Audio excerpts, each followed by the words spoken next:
Standing up in McKinney, this is According to Callus. This is going to be a 5 for Friday, episode 283 on the 14th of October. All right, before we get into it, let me remind you, want to subscribe, share, comment, and like the show.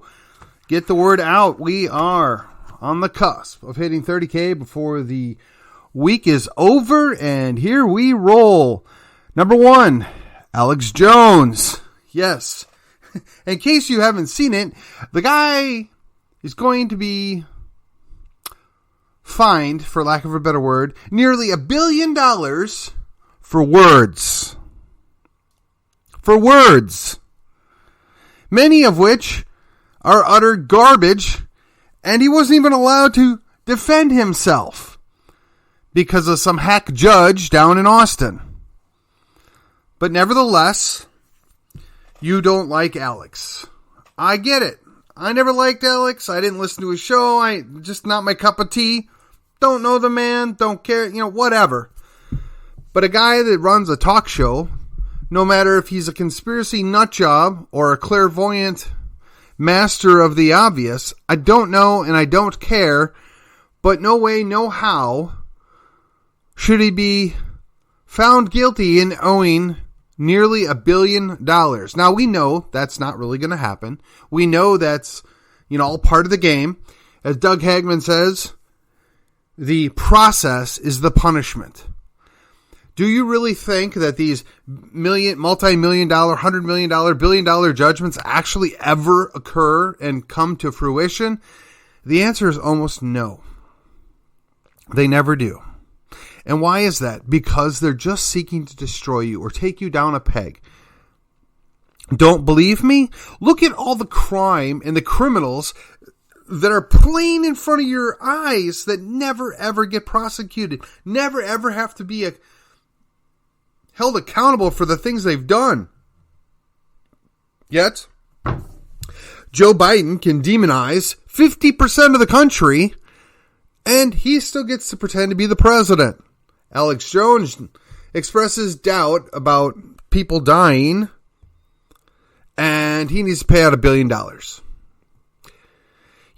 They say that the phrase equal justice is redundant and shouldn't be said, but, I'd like to believe that.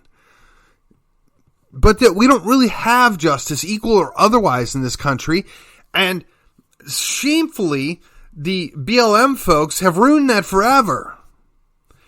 Nobody right of center is going to ever strive for justice at this point because they're going to equate it with a bunch of socialists. Well, that's a mistake. It's a huge mistake.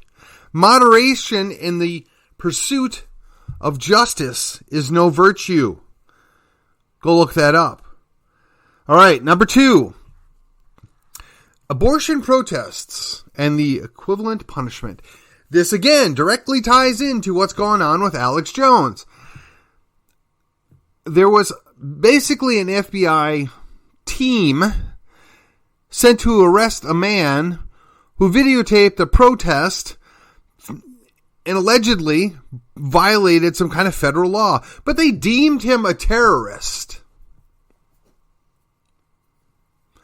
and arrested him with a team, threatened indirectly his family, also that they could have this show of authority, show of power. Again, the process being the punishment. And he's not the only one. And if you doubt me, go look it up. See if you can find it. It's there. There was at least 2 figures, one that was a Protestant and one that was a Catholic, recently, within the last couple of weeks, that have been arrested with a massive show of force. Why is that? What are they trying to prove? SCOTUS finally, correctly determined that the federal government has no authority over whether or not somebody ought to be allowed to kill their baby before it's born. That is a state law issue. And there are the majority of the states that currently don't permit mothers to kill their babies before they're born. And then you've got states like California that go, not only will we allow you to come here and kill your baby, we're going to offer you protections to come here and kill your baby. And while you're at it, if you'd like to bring your minor child here so that they can mutilate their bodies so they can pretend to be a sex they weren't born as, we'll do that here too. And better yet, we'll put it on taxpayers' account. Gotta love that California. And I'm sure that New York, New Jersey, Illinois, Washington, and Oregon will all follow suit shortly. But you know what? That is the trade-off, right? When you have states' rights, you get to have some crazy states that do some crazy things, and that's the way it's supposed to be. So that when we in Texas go, well, you know what? We're going to actually have a constitutional carry. Not the kind of quasi-fake constitutional carry that they passed this last session. Not the one that says we're going to give you limited access to permitless carry and call it constitutional carry. We're going to appease the quasi-socialists that run the big cities in the police departments and the real socialists that run the big cities in the city governments. We're going to appease them by putting limits onto where you can carry permitlessly and pretend that we're the champions of constitutional carry. Oh, wow. I'm so impressed. But again, this ties back directly to the abortion issue. What do you think would have happened if the FBI showed up with their half a dozen guys to arrest some preacher if he would have known ahead of time and called the sheriff? Do you think the sheriff would have had his back? Do you think the sheriff might have wanted to know what the FBI was doing operating in his county? Do you think maybe there might have been a few deputies that showed up?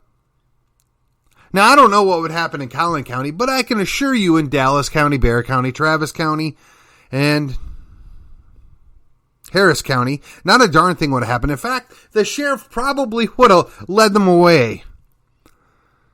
Would have been glad to violate those rights that he was sworn on oath to uphold. But that's just pure speculation on my point, because, you know, this is, according to Callis, it is my opinion, and I'm entitled to it. The First Amendment protects it. The Texas Constitution protects it. They recognize that I had a God-given right to speak my mind. And I got to tell you, it's really disturbing when we see another application of unequal justice, another application of abuse of power, and nobody has done anything about it. It gives me pause. It makes me wonder, where are all these anti-establishment people at? Where are all these hippies that had the sit-ins 50 years ago? I'll tell you where they're at. They're in the old folks' home laughing at us. That's where they're at. They don't care. They got theirs. They're going to spend their children's and grandchildren's inheritance because they don't care. They got theirs. What do you matter? Posterity? Pfft, whatever. I got mine. Forget you. Now, the sad fact on the opposite side of that coin is when I go to these political rallies, it's generally people 15 to 20 years older than me. It's generally people that have grandkids and are very concerned about their future. And I ask them, where are your children? That would be people my age. Where are your grandchildren? What's their interest in this matter? Are you getting them involved? Are you educating them? If you're not, you're sowing the seeds of their destruction. Which brings me to number 3. Children as cannon fodder. Yes, you heard that right. And we're all guilty of it. Now, I understand for the vast majority of the general public, you're going to have to utilize government education at some point. It's just the way it is. They have rigged the system that you really don't have a lot of options if you want to be financially comfortable. Mom and dad are going to have to work. Or dad or mom is going to be really uber successful and basically leave their spouse handling all the stuff at home. And once upon a time, that was the American dream, right? Ward and June Cleaver. Ward goes to work during the day, June stays home, takes care of the house, and Wally and the Beaver come home to a well-kept house, Mom and Pearls vacuuming the floor, and dinner's ready. Now, that may have been a dream. That might have been something that a vast portion of our population actually wanted to see. Unfortunately, I got to say, the reality is probably much closer to Married with Children and the Bundys. The reality is that if you try and do it with one salary, it's extremely difficult. And while that show was meant to be a comedy and turn the family sitcom on its head, there's a reason why it was so successful and it ran for so long. Because it made people uncomfortable and humorous to think that somebody had it worse than them. But again, your children, when you send them off to government school, you're treating them like cannon fodder. You're not cherishing them. You're not respecting them. You're not appreciating the fact that they were given to you by God to raise and bring up as young men and young women to be good citizens, if for lack of a better term. Excuse me, citizen. That should disturb you. That should be upsetting to you that I'm making this accusation. However, if you look in your heart, and I've had to look in my own heart, you make sacrifices every day for certain things. And if your young children aren't worth that sacrifice, I don't know what to tell you. Now, I had a conversation earlier in the week where I was trying to kind of outline 3 ways that we could improve the situation almost immediately. So I have enough time. Let me quickly outline them. I won't give a lot of detail, but I'll quickly outline them. 1, if it is at all possible for you to pull your children out of government schools, do so immediately. Once you take that money away from the school district, they're going to pay attention. They're going to wonder what's going on. They're going to want to know why you're not putting your little Johnny and little Mary into their school district. Number 2, you need to create other schools. I don't understand it, why you would have a church building that largely sits empty Monday through Friday during the day and not have a school there.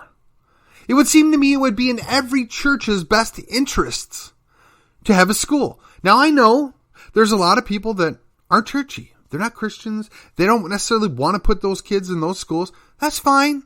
If you want to go all in pagan, I'm not going to tell you how to live your life. You can homeschool. You can do unschool. You can do private school. You can do whatever you want. This is just for the bulk of my listeners that I would surmise are Christian conservatives, and they want what's best for their children and grandchildren. Every church ought to have a school. And if not their own school, host a co-op or host a private school on the grounds. It should be a goal for every church to do that. Now, the Catholic Church once upon a time did this. And in many ways, that was as a rebuttal to government education. Because if you look into the founding of government education, it was to mold the little boys and girls that had Catholic families to be good little Protestant worker bees. It was to take them out of the circle of the Catholic influence and bring them in to be basically secularized Americans. Now, we don't talk about that. It's not polite, but that is the basis of it. And now I'm gone off track. My apologies. And number 3, we have to create a parallel economy. The reason why we create a parallel economy is because the vast majority of the teachers that would be potentially hurt by step 1 are going to need jobs. And you may not be able to give them jobs in the private schools, but you could create other vocations that are able to do it. Secondarily, if your little Johnny and little Mary are not going to the government schools, they're going to need to find work that maybe doesn't go through the natural flow of the public/government education. We have to be prepared to do that. Now, I got a little pushback on that because I was told it's hard. You don't know how challenging it is. You don't know what they'll put you out of business if you have a small business. You're right. You're right. Nothing worth having was ever easy to get. Nothing worth your time has no pain. So if we do those 3 quick steps, we can affect change instantaneously. And I know there are some of my good friends that are pro-public education. That's what they say. I'm not enthusiastic about government education, but I see the value if it's done right. And what I tell them is, if you rein them in, if you cause pain on that school district, they're going to pay attention. They're going to make changes because they want that money. Money talks, always. But if you create your own competing schools and, oh, by the way, we have businesses that we're starting, we're investing in, so that some of you that want to get out of the education business can come work with us, for us.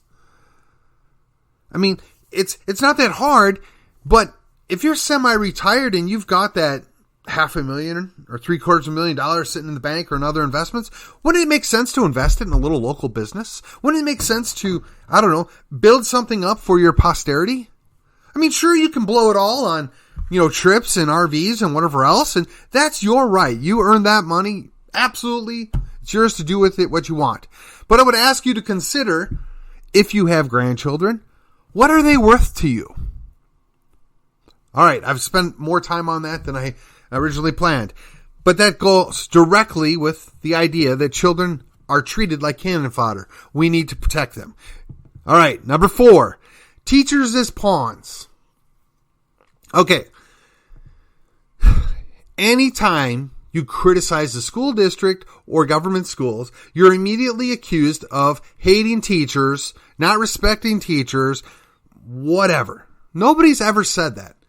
Now, there are bad teachers, just like there's bad cops and bad people in general. But by and large, I want to believe that the majority of teachers go in that with some kind of noble cause, some kind of noble purpose that they want to bring about to better the next generation or the next 2 generations, depending on how long they teach. And they deserve to be paid for what they do, and they deserve to be treated like professionals. I agree with all of that. But that's not how school districts are set up. As a matter of fact, they, every other year, get the same, and I'm surmising, I'm not there, I don't hear it, but one can only imagine what goes on. You must go support the following candidates because they've promised us X, Y, and Z. And never mind the fact that we don't have a majority in the Texas House of Democrats or in the Texas Senate as Democrats, but we need to send more Democrats there, even though they can't possibly win in the district that we're running in.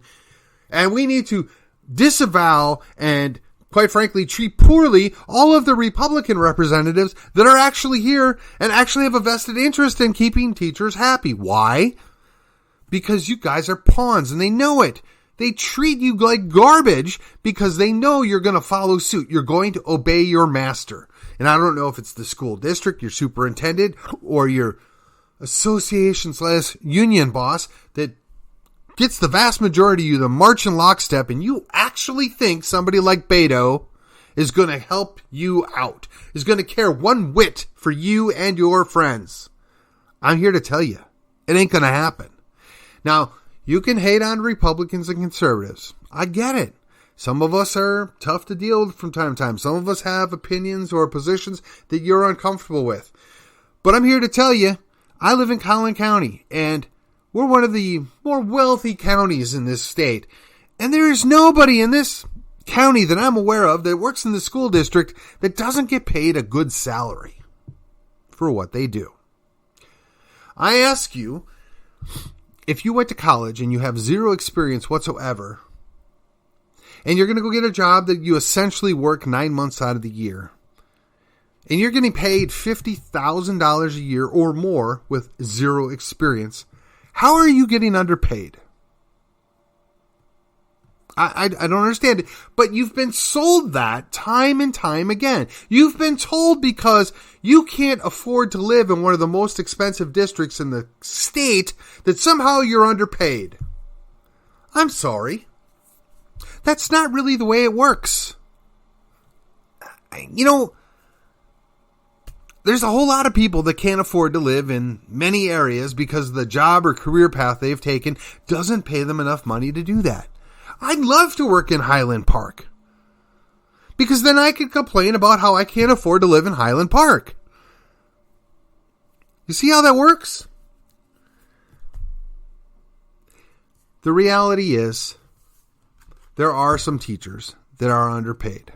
There are some teachers that are treated poorly, but almost universally that has nothing to do with the state legislature, that has, quite frankly, nothing to do with the rest of the state. It has to do with the situation on the ground in that district or in that county. To think that a teacher working, in Midland, Odessa ought to be making the same amount of money as a teacher that's working in Houston is kind of a stretch. I'm sorry, it just is. I don't expect to do the same job in Dallas and get paid the same amount as if I was doing that same job in New York City. I would expect to get paid a whole lot more if I'm working in New York City because I'm that much more valuable in New York City and it's that much more expensive to work in New York City. But there's no guarantees in life. But again, they treat you like pawns. They'll come and tell you what you need to hear or what you want to hear to get you to do the thing that they have to have you do, and they never ever fix the problem. It goes right back to my underlying answer for almost everything. There's a vested interest in never ever fixing the problem, because if they fix the problem, you realize you don't need them. Wake up. Wake up. Number 5. Fighting back. It's inevitable, isn't it? Everything I've just laid out, whether it was the Alex Jones nonsense, whether it was the abortion protest nonsense, whether it was the fact that our children are treated like cannon fodder, or the teachers that are treated like pawns, eventually you have had enough. Eventually you want to do something to change it or to fix it. Now, we've seen this periodically from time to time where there's different movements and different groups and they do different things, but by and large, they're never really successful. I mean, I think if we were to look back, we could honestly evaluate that the revolution that happened in France really never worked out well for anybody. We can go back to 1917 and say with some level of certainty that Russian Revolution just didn't work out really well. Whether you're Ukrainian, Polish, or Russian, Belarusian, right? Pick your brand over there. It didn't turn out real good for any of them. And the same could be said for what happened in the aftermath of World War II as Mao successfully took over China. There's 60 million people that would probably tell you, yeah, that was not such a good idea. Totalitarianism looks the same everywhere you go. It's just branded a little different. Maybe a different language, maybe a different symbol. But totalitarianism has the same net effect.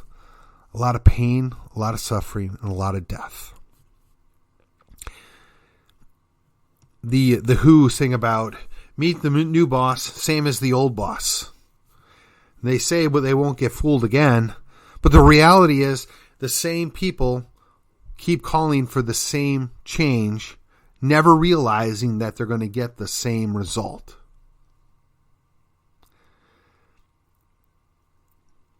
I talk about often the fact that I'm a reluctant Republican. I'm a good Republican. Actually, I'm better than most Republicans when it comes to that. I'm a good team player. I stand firm in my convictions, and I try and work within the system. But at a certain point, you just can't go there. At a certain point, you realize that the outcome is never, ever going to be what you want. I mean, we were supposed to get excited about John McCain. We were supposed to get excited about Mitt Romney. Come on, really? Really? I mean, George W. at least had a track record and fooled a lot of people so that when he ran, especially the first time, we thought we got a good guy. Was good conservative, but, he had a soft heart. That's what we all thought we were getting. That's not what we got, though. And that was followed up by the Big O. How did that work out for us? We wanted that hope and change. I'm really hoping we can change it back at this point. Again, you keep playing with the same dichotomy, expecting a better result, and it's not there.